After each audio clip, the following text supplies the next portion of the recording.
வணக்கம். ஸோ போன வாரம் இந்த டாப்போட கட்டிங் பார்த்தோம். இந்த வாரம் இது எப்படி தைக்கிறதுன்னு பார்க்கலாம்.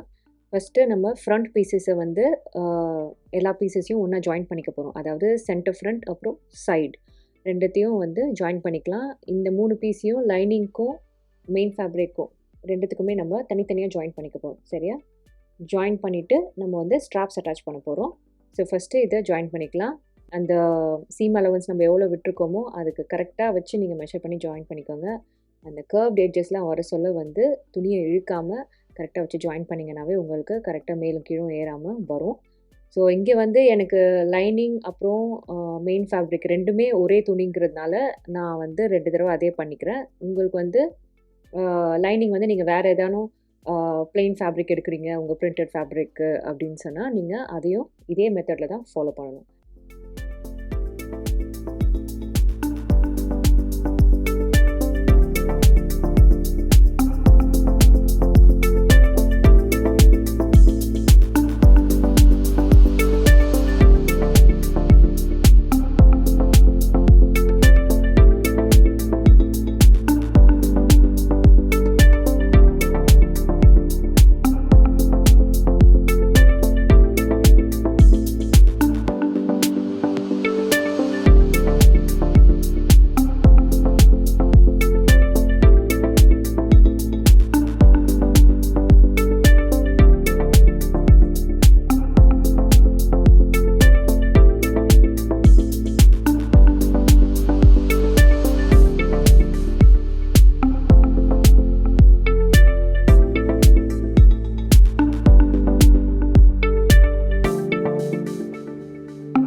ஒன்ஸ் நீங்கள் இதை தச்சு முடிச்ச அப்புறமா வந்து நம்ம ஸ்ட்ராப்ஸ் அட்டாச் பண்ண போகிறோம்.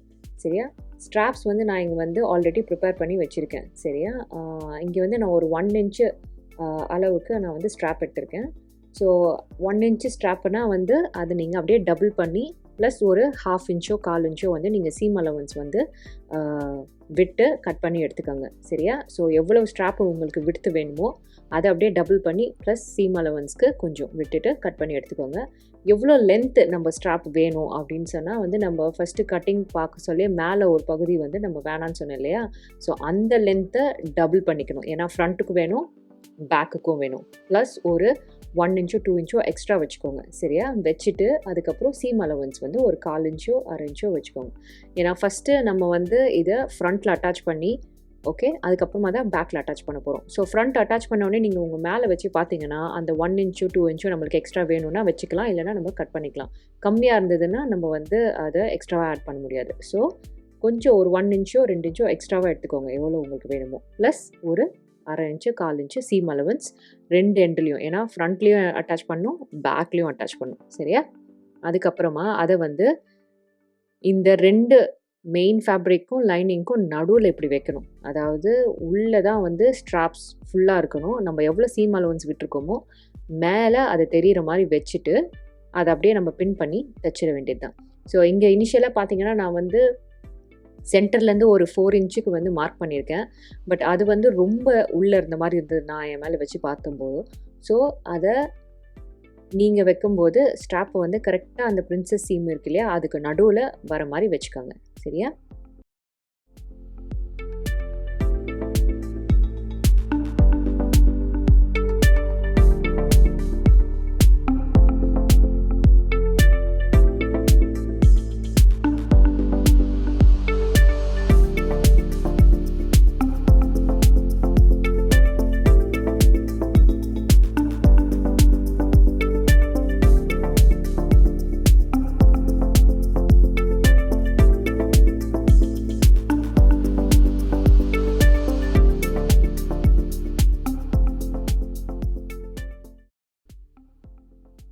நெக்ஸ்ட்டு நம்ம வந்து பேக் எப்படி அட்டாச் பண்ணுறதுன்னு பார்க்கலாம். பேக்குக்கும் வந்து நீங்கள் அட்டாச் பண்ண சொல்ல ரொம்ப கேர்ஃபுல்லாக நீங்கள் வந்து அட்டாச் பண்ணணும். ஏன்னா இந்த இதை வந்து நம்ம ரைட் சைடு திருப்பிடுவோம். திருப்பிட்டு அதுக்கப்புறமா பேக் பீஸில் வந்து மெயின் ஃபேப்ரிக்கும் லைனிங் ஃபேப்ரிக்கும் ஸ்ட்ராப்பை வந்து எப்படி ஃப்ரண்ட்டுக்கு வச்சோமோ அதே மாதிரியே வந்து நீங்கள் வைக்கணும். நீங்கள் நல்லா பார்த்தீங்கன்னா நான் இங்கே வந்து வைக்கிறேன். வச்சுட்டு அதே மாதிரி எவ்வளோ சீம் அலவன்ஸ் நம்ம விட்டுருக்கோமோ அதை விட்டு நம்ம தச்சு எடுத்துக்கலாம். சரியா? ஃபுல்லாக நெக்கும்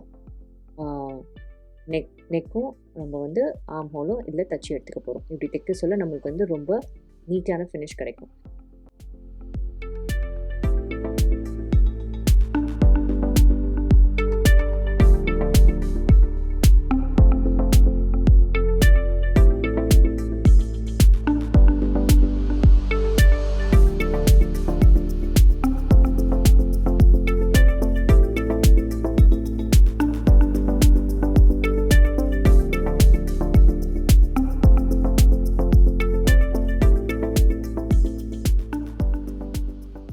நெக்ஸ்ட்டு நம்ம ஜிப்பர் எப்படி தைக்கிறதுன்னு பார்க்கலாம். ஜிப்பு வந்து உங்களுக்கு எவ்வளோ லென்த் வேணுமோ, அதாவது உங்களோட பாடிஸ் லென்த் எவ்வளோ இருக்கோ அது ஃபுல்லாக நம்மளுக்கு அந்த லென்த் ஃபுல்லாக நம்ம ஜிப்பர் எடுக்கிறது தான் நம்மளுக்கு கம்ஃபர்டபுளாக இருக்கும் போட சொல்ல. ஸோ அந்த லென்த்து ஃபுல்லாக எடுத்துக்கோங்க. எடுத்துகிட்டு மார்க் பண்ணிக்கோங்க. சரியா? எவ்வளோ வேணும் அப்படின்னு. யூஸ்வலி எவ்வளோ லென்த் நம்ம ஜிப் வைக்க போகிறோமோ அதை விட லென்த்தியான ஜிப்பர், அதாவது இப்போ 10 இன்ச்சு நம்ம தேவை அப்படின்னா ஒரு 12 இன்ச்சு 14 இன்ச்சு ஜிப்பர் எடுத்தோம்னா உங்களுக்கு தைக்க சொல்ல ஈஸியாக இருக்கும், கம்ஃபர்டபுளாக இருக்கும். இந்த ஜிப்பர் ஃபுல்லை வந்து நம்ம மேலும் கீழும் வந்து அப்பப்போ இழுக்க வேணாம். ஜிப்பரை வந்து எப்படி நான் வச்சுருக்கேன் பாருங்கள். ரைட் சைடில் வெறும் மெயின் ஃபேப்ரிக்கை மட்டும் வச்சு நம்ம வந்து ஃபஸ்ட்டு ஜிப்பரை தைக்க போகிறோம். சரியா? இதை தச்சு முடிச்சுட்டு அதுக்கப்புறம் லைனிங்கை இதுக்கு மேலே எடுத்துன்னு வந்து வச்சு தைக்க போகிறோம்.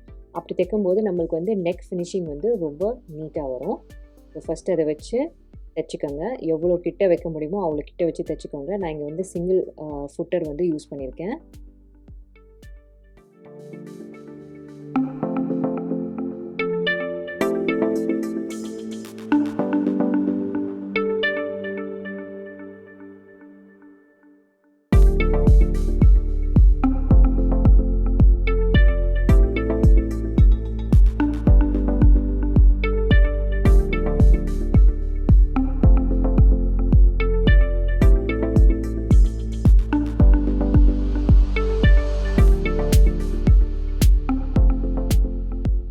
வச்சுட்டு மேலே அப்படியே எடுத்துகிட்டு வந்துடணும் லைனிங் எடுத்துன்னு வரதுக்கு முன்னாடி ஜிப்பரை இப்படி சைடில் மடிச்சுக்கோங்க.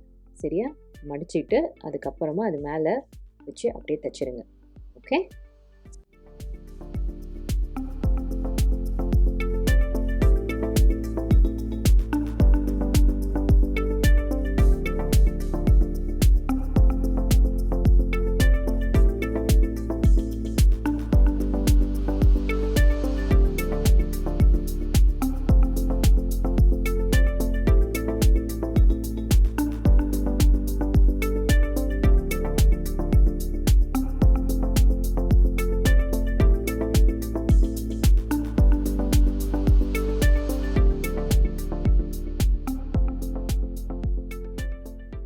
ஸோ இதே மாதிரியே நீங்கள் அடுத்த சைடும் பண்ணிங்கன்னா உங்களுக்கு எவ்வளோ நீட்டான ஒரு ஃபினிஷில் நம்மளுக்கு கிடச்சிட்டு பாருங்கள்.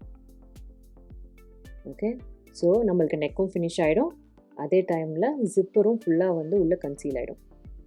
ஓகே? அதுக்கப்புறமா நம்ம நெக்ஸ்ட்டு சைட் சீம்ஸ் எப்படி அட்டாச் பண்ணுறது பார்க்கலாம். சைட் சீமை நீங்கள் வந்து ரைட் சைட்ஸ் டுகெதர், அதாவது இந்த ஆர்ம் ஹோல் பகுதி இருக்குது இல்லையா, அந்த சீமையும் நம்மளோட சைட் சீமையும் வந்து நீங்கள் வந்து மேட்ச் பண்ணி அதை இப்படி எவ்வளோ நம்ம சீம் அலவன்ஸ் விட்டோமோ அதை விட்டு நம்ம வந்து தச்சு எடுத்துக்கலாம். சரியா? தச்சு எடுத்துகிட்டு அந்த ஆர்ம் ஹோல் இன்டர்செக்ஷன் இருக்கு இல்லையா, அதை வந்து லைட்டாக கட் பண்ணி விட்டுருங்க. ஏன்னா அப்போ தான் அந்த பல்க்னஸ் அங்கே வந்து இருக்காது. அப்புறம் மேலே ஒவ்வொரு டாப் ஸ்டிச் போட்டு எடுத்துக்கோங்க.